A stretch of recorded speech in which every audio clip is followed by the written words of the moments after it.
एक और जहां कोरोना थमने का नाम नहीं ले रहा है, वहीं अब प्राइवेट बस ऑपरेटर यूनियन मंडी ने सरकार से आश्वासन मिलने के बावजूद 3 मई से अनिश्चितकालीन हड़ताल पर जाने का निर्णय लिया है। आपको बता दें कि यूनियन के पदाधिकारियों ने इस संदर्भ में मुख्यमंत्री को ज्ञापन भेजा था। 3 मई से प्रदेश व्यापी हड़ताल के चलते निजी बसें जिला की सड़कों पर नहीं दौड़ेंगी, जिसके चलते प्रदेश की आम जनता को खासी परेशानियों का सामना करना पड़ सकता है। प्राइवेट बस यूनियन ने अपनी मांगों को लेकर सरकार के खिलाफ मोर्चा खोल दिया है। ऐसा है, बसों की हड़ताल नहीं होनी चाहिए क्योंकि इससे जनता पर प्रभाव पड़ता है। कई आने जाने वालों बड़े दुखी होते हैं, कोई हॉस्पिटल जाते हैं, कोई और बड़े जाते हैं, उनके लिए हड़ताल नहीं होनी चाहिए। प्राइवेट बस ऑपरेटर यूनियन के पदाधिकारियों का कहना है कि कोरोना काल में प्राइवेट बसें सड़कों पर खड़ी रही और सरकार से बार बार एसआरटी और टोकन टैक्स माफ करने की मांग की गई, लेकिन मात्र आश्वासन ही मिलते रहे। प्राइवेट बस ऑपरेटर यूनियन के जिला प्रधान गुलशन दीवान ने कहा कि यूनियन के पदाधिकारियों ने जिला प्रशासन के माध्यम से मुख्यमंत्री जयराम ठाकुर को ज्ञापन भेजा, लेकिन सरकार की ओर से यूनियन की मांगों को लेकर सिर्फ आश्वासन ही मिल रहे हैं। सरकार की ओर से यूनियन को वार्ता के लिए अभी तक नहीं बुलाया गया है। गुलशन दीवान ने कहा कि 3 मई से प्राइवेट बस ऑपरेटर अनिश्चितकालीन हड़ताल पर जा रहे हैं और यह आंदोलन तब तक जारी रहेगा जब तक यूनियन की मांगे पूरी नहीं होती हैं। सरकार का जो प्रदेश प्रवक्ता है, उन्होंने स्टेटमेंट दी थी हमें परेशानियां, मतलब जो भी है यूनियन को तोड़ने के लिए हड़ताल को भी हम वापस ले लें, क्योंकि आश्वासन तो वो हमें हर वक्त दे रहे हैं, 1 साल से दे रहे हैं, हम आश्वासन ही सुन रहे हैं, पर उसके ऊपर कभी उन्होंने इम्प्लीमेंट किया ही नहीं। तो हमारी जो ये स्ट्राइक है बस ऑपरेटर यूनियन की 3 मई सोमवार से अनिश्चित काल के लिए है और 3 मई को हम भूख हड़ताल की डेट भी निश्चित करने जा रहे हैं। हमारी मांगे सरकार के पास दे रखी है, मांग पत्र सौंप रखा है, वर्क कैपिटल है, स्पेशल रोड टैक्स माफी, टोकन टैक्स माफी और अड्डा पर्ची जो भी है ये माफ होनी चाहिए, क्योंकि एक बस स्टैंड की 100 रुपए 70 रुपए पर्ची है, मतलब एक बस के दिन की जो लॉन्ग रूट की गाड़ी है 600-700 रुपए पर डे पर्ची कटती है, जो कि 5 रुपए पर ट्रिप थी। मतलब हम इतने दे ही नहीं सकते। हमारे मतलब जो गाड़ियों की हालत आप देख रहे हैं, सवारी है नहीं है। हमारी रणनीति सोमवार से अनिश्चितकालीन हड़ताल कंटिन्यू रहेगी और सोमवार के बाद हम भूख हड़ताल के बाद अगर हफ्ता 10 दिन हमारी मांगे ना मानी गई तो आमरण अनशन के ऊपर हम बैठेंगे।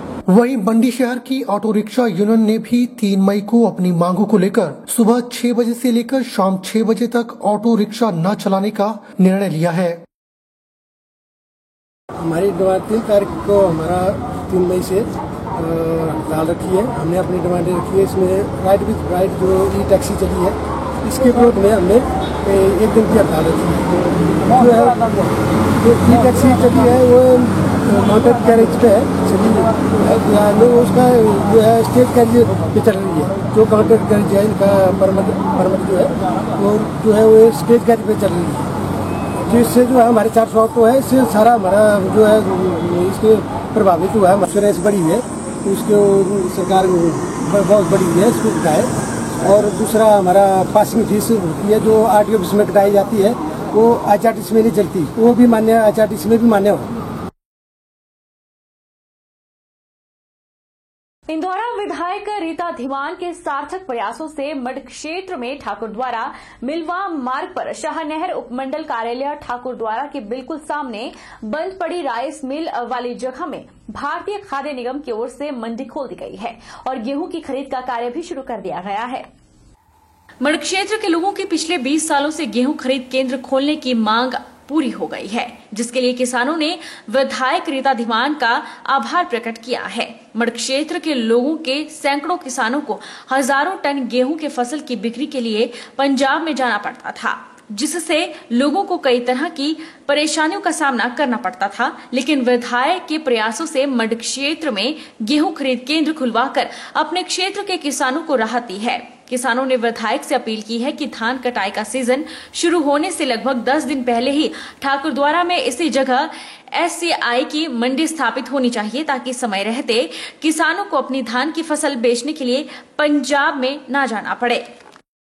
जब मैं विधायक बनी तब से ये लोग अपनी समस्या को बताते हैं और इससे पहले 1.5 साल पहले हमारे यहाँ माननीय मंत्री कृषि मंत्री जी का दौरा भी हुआ था। उन्होंने अनाउंसमेंट भी की थी, मंडी की करवाई थी स्पेशली इन किसानों के लिए। और यहाँ के जितना मंड क्षेत्र में दाना होता है, जितनी फसल होती है, शायद इतनी पूरे हिमाचल प्रदेश में होती होगी। और इनकी समस्या को देखते हुए माननीय मुख्यमंत्री जी ने भी, मैं उनके ध्यान में भी थी ये बात, और उन्होंने भी प्रयास किया है और परमानेंट यहाँ मंडी जो है वो खुलवाई जाएगी वहाँ। और ये जो अचानक इनका समस्या का सामना करना पड़ा है, जैसे पंजाब वालों ने मना कर दिया कि हम आपकी फसल को नहीं खरीदेंगे, तो ये 15 दिन के बीच ही माननीय मुख्यमंत्री जी ने जो हमें परमिशन दी है यहाँ मंडी खोलने की, इसके लिए माननीय मुख्यमंत्री जी का मैं धन्यवाद करना चाहूँगी। बाकी हमारे जितने भी हमारे इलाके के किसान भाई हैं, मैं उनसे आग्रह भी करना चाहूँगी, निवेदन भी करना चाहूँगी कि आपको किसी भी उनको आश्वासन भी देना चाहूँगी कि किसी भी समस्या का आपको सामना नहीं करना पड़ेगा। हिमाचल एवं केंद्र सरकार के संयुक्त उपक्रम SJVN की 210 मेगावाट की निर्माणाधीन लुहरी जल विद्युत परियोजना के खिलाफ प्रभावित 7 पंचायतों के लोगों ने परियोजना मुख्यालय बीथल में धरना प्रदर्शन किया। हिमाचल किसान सभा के बैनर तले प्रदर्शनकारियों का नेतृत्व ठियोग के माकपा विधायक राकेश सिंघा ने किया। प्रदर्शनकारियों और परियोजना प्रबंधकों के बीच कोई समझौता न होते ही किसानों ने परियोजना मुख्यालय के बाहर अनिश्चितकालीन क्रमिक अनशन शुरू कर दी है। उन्होंने बताया कि यह आंदोलन तब तक जारी रहेगा जब तक उनसे पुख्ता समझौता नहीं होता। विधायक राकेश सिंघा और प्रभावितों ने आरोप लगाया कि उनकी समस्याओं और मांगों को पूर्ण करने में परियोजना निर्माता असफल हुए हैं।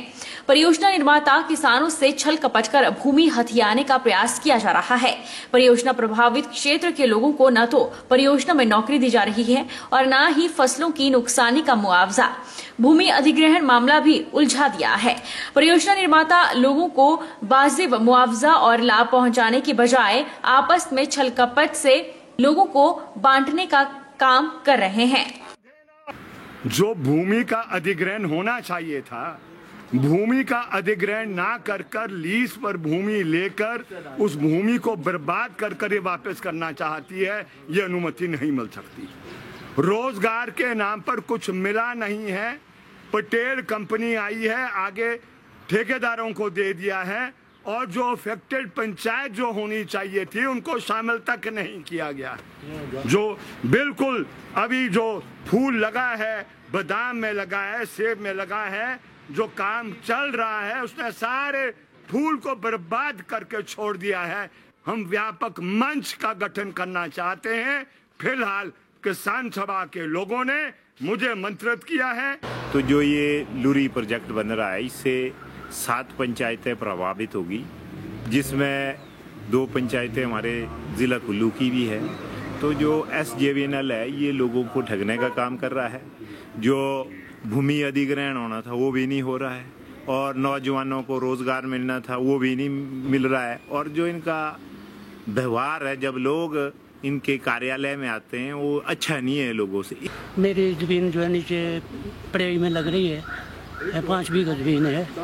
तो ये मेरे घर में आए और मेरे से साइन करवाए, ये इंग्लिश में। मैंने बोला ये इंग्लिश में मेरे को पता नहीं लगता है कि भाई क्या लिखा हुआ क्या नहीं। बोला ये ठीक है, सब कुछ ठीक है, बोला आप साइन कर दो। तो 3 जगह मेरे को साइन किए। बाद में फिर मैं वापस मांगने लगा, 3-4 बार ये आया। वो बोला पेपर तो नहीं मिलेंगे तेरे को वापस। भाई क्यों नहीं मिलेंगे? बोला नौकरी दे देंगे तेरे को, पुत्र को नौकरी देंगे। सिविल अस्पताल डलहौजी में तैनात चिकित्सक ने अस्पताल आए एक व्यक्ति के लक्षण को देखते हुए उसे कोरोना टेस्ट करवाने को कहा, तो व्यक्ति और उसके साथ आए उनके अन्य रिश्तेदारों ने चिकित्सक पर हमला करते हुए उसके साथ मारपीट की। मामला शुक्रवार की सुबह करीब 5 बजे का है। कोविड टेस्ट करवाने को जब डॉक्टर ने कहा तो परिवार वालों ने डॉक्टर पर ही हमला कर दिया। डॉक्टर क्षितिज ने बताया कि यूं तो वह किहार अस्पताल में तैनात है, लेकिन कोविड के चलते इन दिनों उनकी ड्यूटी सिविल अस्पताल में लगी हुई थी। वीरवार को वह नाइट ड्यूटी पर थे। शुक्रवार की सुबह करीब 5 बजे एक रोगी को लेकर उनके तीमारदार अस्पताल आए। रोगी में कोरोना के लक्षण देखने को मिल रहे थे। उसे कोरोना जांच करवाने को कहा तो उसके रिश्तेदार उसके साथ बहसबाजी करते रहे तो साथ ही उस पर हमला भी कर दिया। इस पूरे मामले में डॉक्टर क्षितिज ने इसकी जानकारी जिला चिकित्सक एसोसिएशन चंबा को दी है। नूरपुर की पंचायत पक्का टियाला में एक दर्दनाक हादसे में 41 वर्षीय सपना रानी की मौके पर ही मौत हो गई। सपना शादी में सम्मिलित होने पंजाब से हिमाचल के नूरपुर पक्का टियाला में आई थी। सपना को अज्ञात ट्रक टक्कर मारकर चला गया और उसकी मौके पर ही मौत हो गई। सपना के शव का नूरपुर के सिविल हॉस्पिटल में पोस्टमार्टम कर शव को परिजनों को सौंप दिया गया है। उधर पुलिस मामले की जांच में जुटी हुई है। कोई 1:15 बजे हुई है।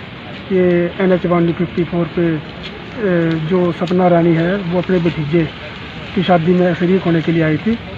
ये रहने वाली अपने पंजाब से है, चन्नी गुजरा दाखाना को तहसील वजीरा पठानकोट से। जब ये सड़क के किनारे खड़ी थी तो अननोन ट्रक इसे को हिट करके चला गया है। इनकी मौका पर मौत हो गई है। इसके बारे में अभियोग पंजीकृत कर लिया गया है। डेड बॉडी को जो पोस्टमार्टम के लिए CH नूरपुर लाया गया है। तफ्तीश जारी है। बहरहाल बुलेटिन में इतना ही। आप देखते रहिए HP 24/7।